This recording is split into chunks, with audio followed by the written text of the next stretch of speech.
Welcome to Main Street Podcast, an opportunity to talk to Idaho's elected leaders about the issues that matter to you.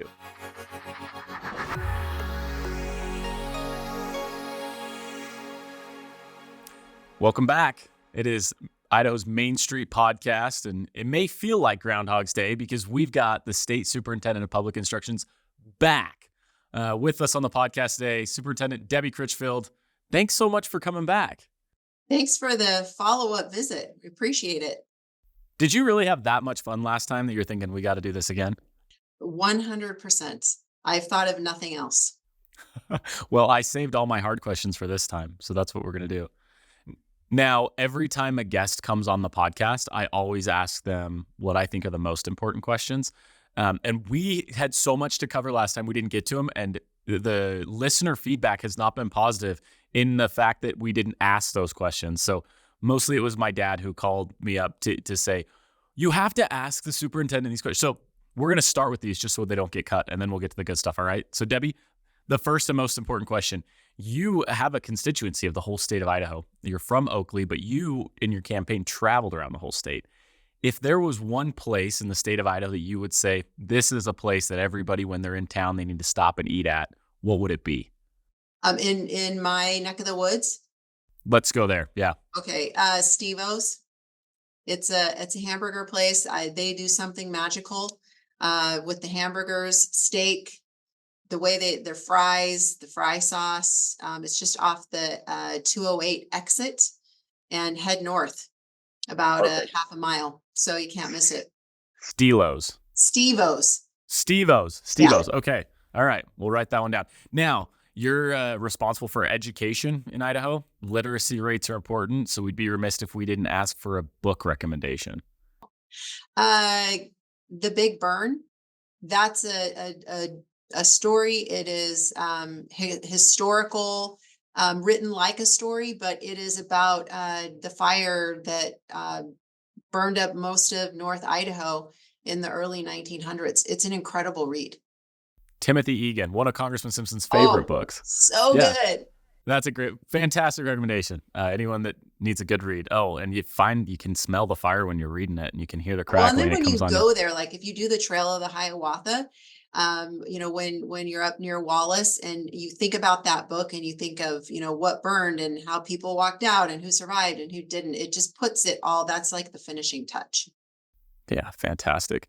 So, Superintendent, last time we had you on the podcast, we talked about a lot of education policies. We talked about a lot of the political arguments and the things that are playing out.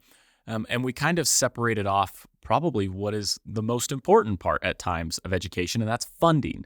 So today, I'm hoping we can get our teeth sunk into a really complicated and at times controversial topic surrounding how we pay for the way we educate Idaho's kids.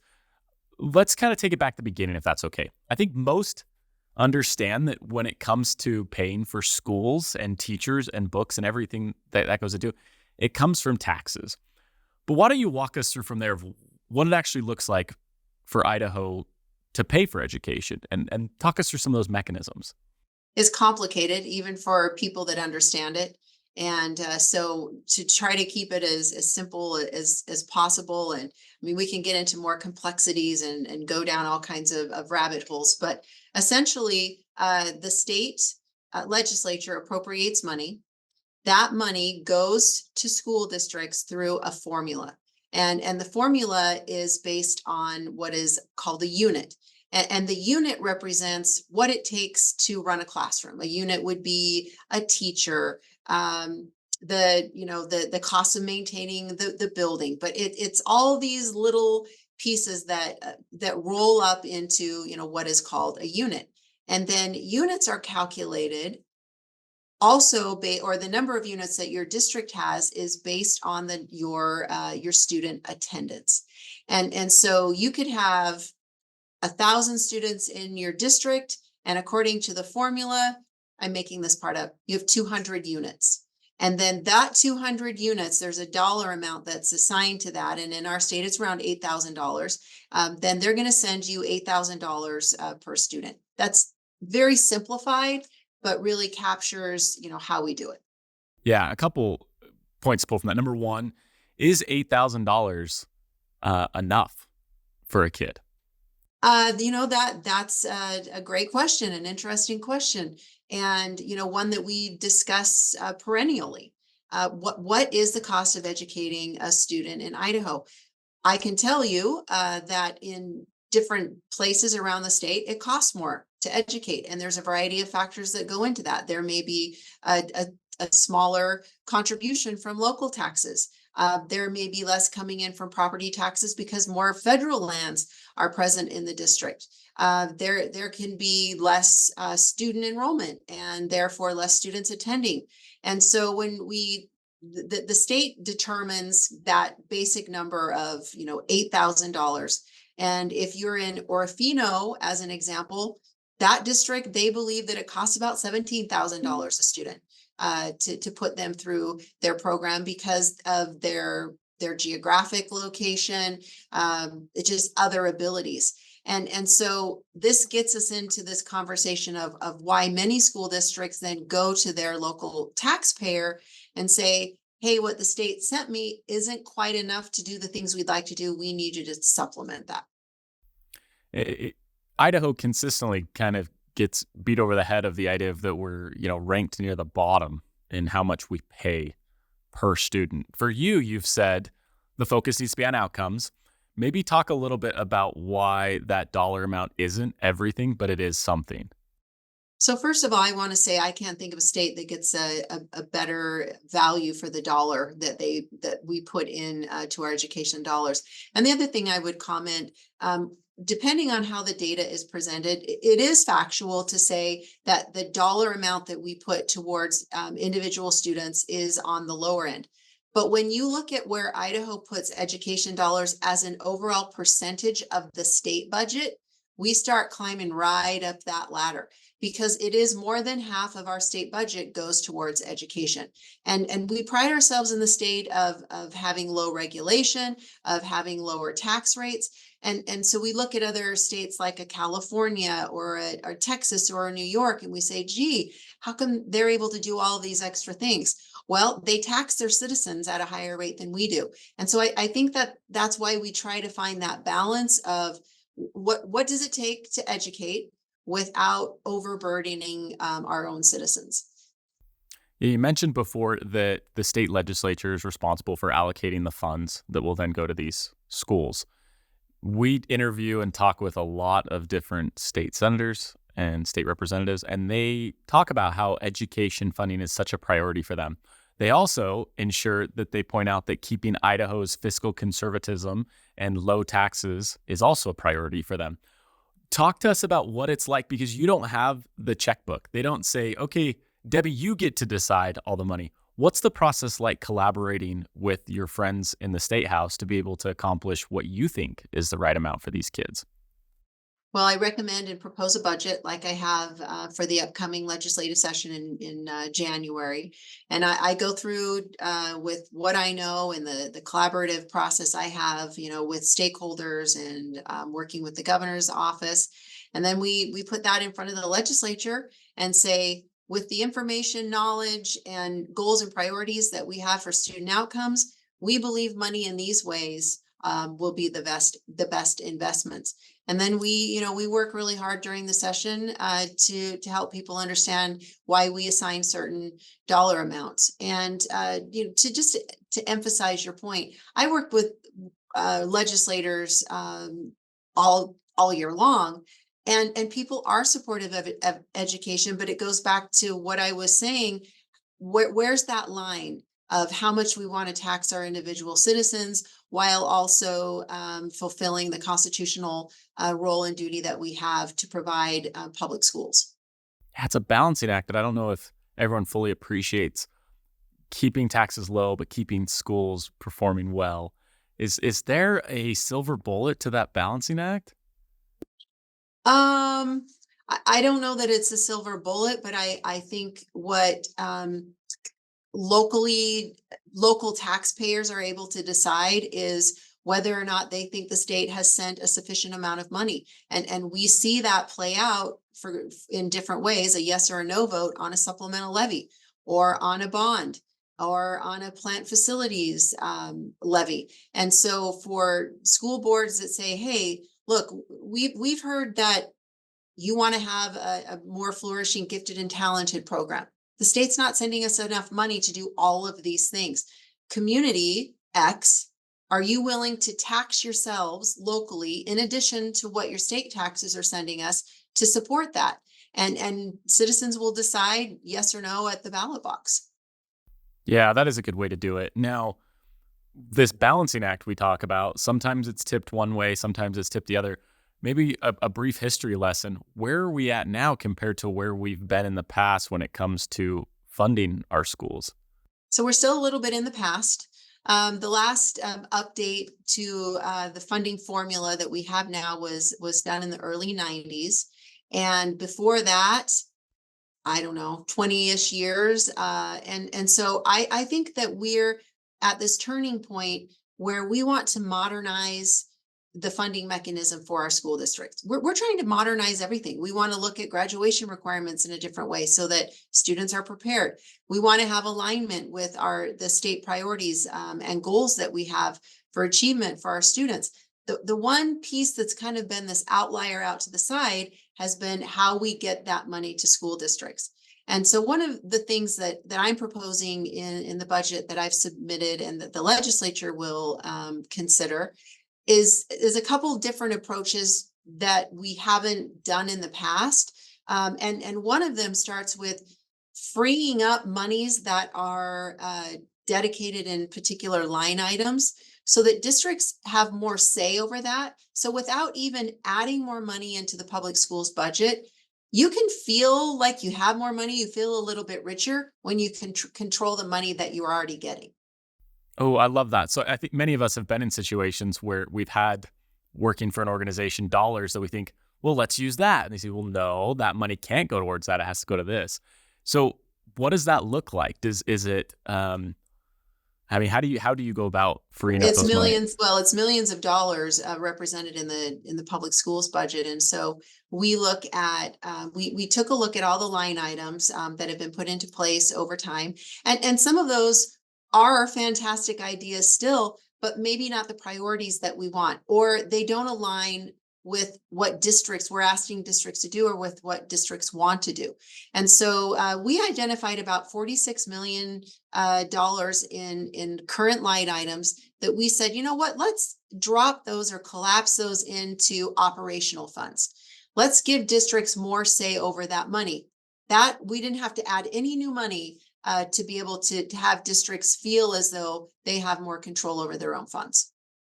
So is that the school board and superintendent will have a little more autonomy in the budgets if this goes through? And that's what we're hoping. Really, that's what we're driving for. We really want we want a student-centered system where the dollars are attached to the needs of our students and to those outcomes.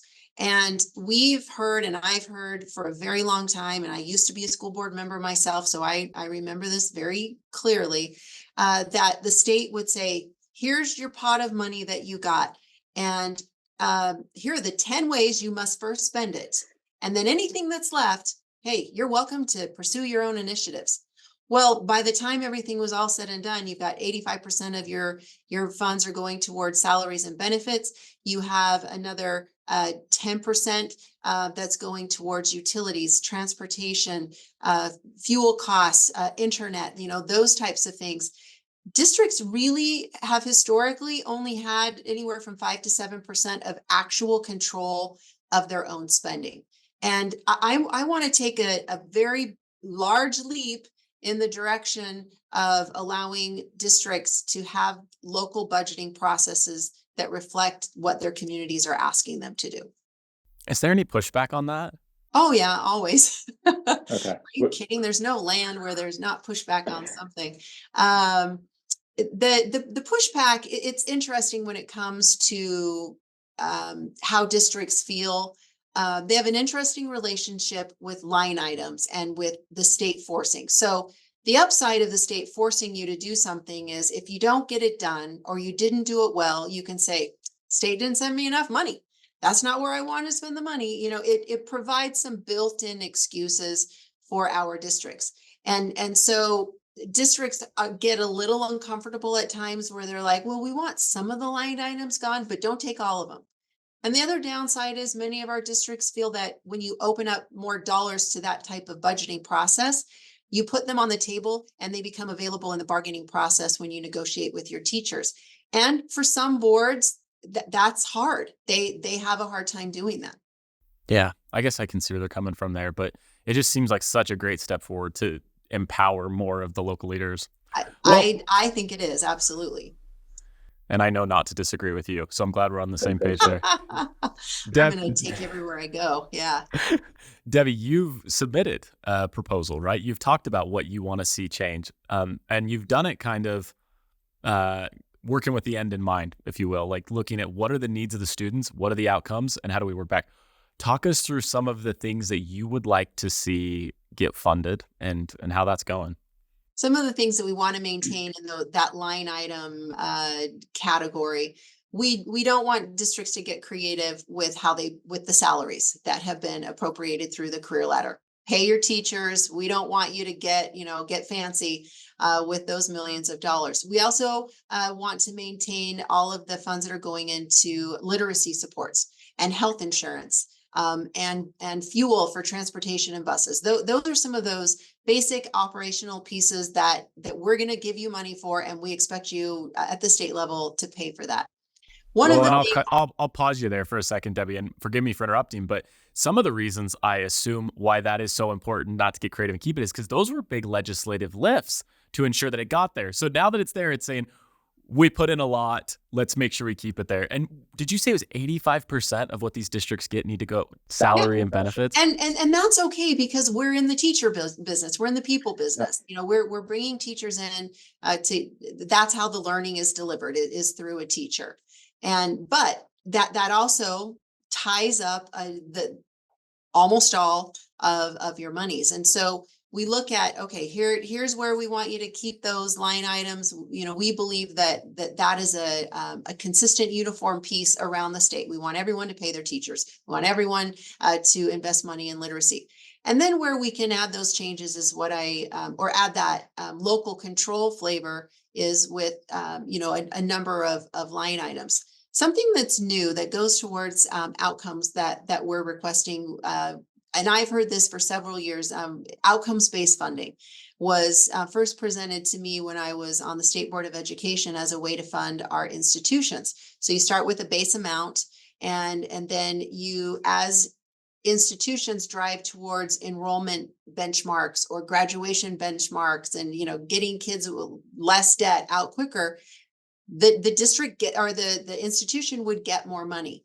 And I always thought that was such an interesting way to think about funding our institutions of higher ed. And I brought that with me to the K-12 setting.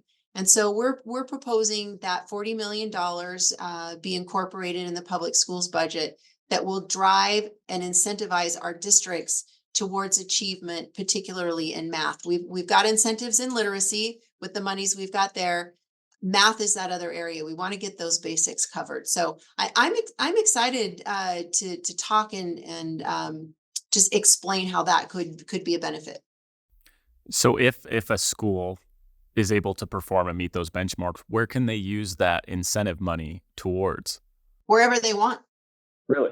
And I think that's we're of course we're hoping that they'll put it towards the effective curriculum strategies, professional development, all of the things, the tools and the keys that drive success and performance in districts. But if you're achieving those benchmarks, here is additional money for you to keep it going. And then the other side of that is for districts who have been performing and achieving, there's been nothing out there to acknowledge that work.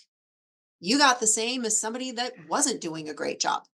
And so I think this brings in a different feel of we are going to recognize and honor those of you that are achieving. Keep doing that, and you're going to see something because of it. Well, love it or hate it, you're sticking with the philosophy of outcomes or what needs to drive decisions. Yeah, that's great. You've gotten creative with a few other ideas. For example, I've heard about a way to revitalize our student teacher program. Yes. we've heard about teacher shortages, for years. Really what we have is a teacher distribution problem. We seem to be graduating and bringing enough teachers from our colleges of education in different places. But what we don't get are teachers going out into our more rural and remote areas of the state. So teachers have a tendency to get hired at the school where they student teach, barring some, kind of crazy event. Schools want them. They want, fresh teachers that are excited about being in the classroom. Well, if you're at a BSU or an ISU or a U of I or wherever you are, you're most likely to then go find a school kind of in the backyard of that institution to do your student teaching. We can't get teachers out amongst Idaho. And one of the limiting factors has been the fact that in order to student teach, you can't have a job because you're in the classroom every day for months. And it's a required element for you to be a teacher, which I can't think of any other degree where we say, hey, we need you to do this before you can, you need to work for free in the job that you're going to then get a job in. And by the way, you can't have a job while you're doing it unless you work at night. And so what we're asking is for a $3 million pilot where we could pay teachers their gas money. Essentially, that's what it is. Anywhere from $3,000 to $5,000 over a 4-month period of time, not a month, to offset some of those costs so that, if you're graduating from BSU, you're going to think about driving out to Marsing, going out to Owyhee County, rather than, staying here in the Boise School District. Wow. So a lot of exciting things on the horizon and protecting what are big deals that we hear about from teachers about not just the career ladder, but also their insurance and Percy and everything that they get to get involved in there, to some of these new ideas that we've got of incentive-based outcomes. What's the lay of the land look like, Debbie, from here? How do we follow along to see what happens with the funding? We just found out yesterday, in fact, that the public schools budget will be, if not the last, I think maybe second to last budgets that will be heard in the legislature. So it will be early March.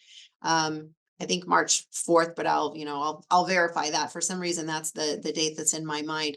And so there's going to be a lot of talk. There's going to be a very long runway leading up to the public schools budget being presented in front of the legislature. It's one of it is the largest piece of the state budget. And so when legislators and others are eyeing different programs or things they want to do in or outside of education, they put their scope onto the education budget because that's where a big chunk of the money goes. And so we're always saying, hey, we want to protect this. Here's why we think that, we need the monies to go here. So there's going to be, a significant amount of work leading up to it. And, I think your local legislators in all of our legislative districts are always talking about education. So ask about the budget. Yeah. So if I'm a parent with a strong opinion about where I think some should be funded, where's the best way to express my opinion about school funding? Well, I wanted to be funny and say, I guess I'm going to say I really am being funny, but like if you're supportive of what I'm doing, call your legislator and tell them. If you're not, don't talk to anybody. No. Take a look at what's important to you. And I believe that this change, it's not a wholesale change, but it is a significant amount or a significant enough of a change that gets us to all the things that we've been talking about, aligning our priorities with the budget, funding students with their needs, local control and local say over the budget. And so, visiting with legislators and just sharing individual priorities. Hey, it's really important to me that my school district is able to have control over that. Or it's really important to me that we maintain teacher salaries. Let's make sure you fund that. Those types of conversations go a long way, I believe, in helping legislators with their votes. Absolutely. We love our legislators. We love our teachers and our administrators. Debbie Critchfield, it's lunchtime. Go to Steve-O's and grab a burger. 2.5, almost 3 hours from here. Yes, it'll be dinner by then, but that'll be okay. Thank you so much for coming back. I'm glad we were able to push as much as we were in such a short amount of time. But we also know you have a very busy schedule with a lot of people to meet with to talk about things that are far more This important is than me. important. This is so important. This is how we do everything that we do at our school level is through the funding. And to get people to understand that, that's another purpose that I have in what we're doing with the budget is to provide more clarity, simplify, more transparency. This is where the money went. This is how it's going to be implemented. Well, I'm going to be greedy because we still have more questions. Are you willing to come back for a third time? Absolutely. If I haven't burned my bridges yet. I had the bridges intact. So State Superintendent Debbie Critchfield, thank you so much for joining us today. Thank you so much.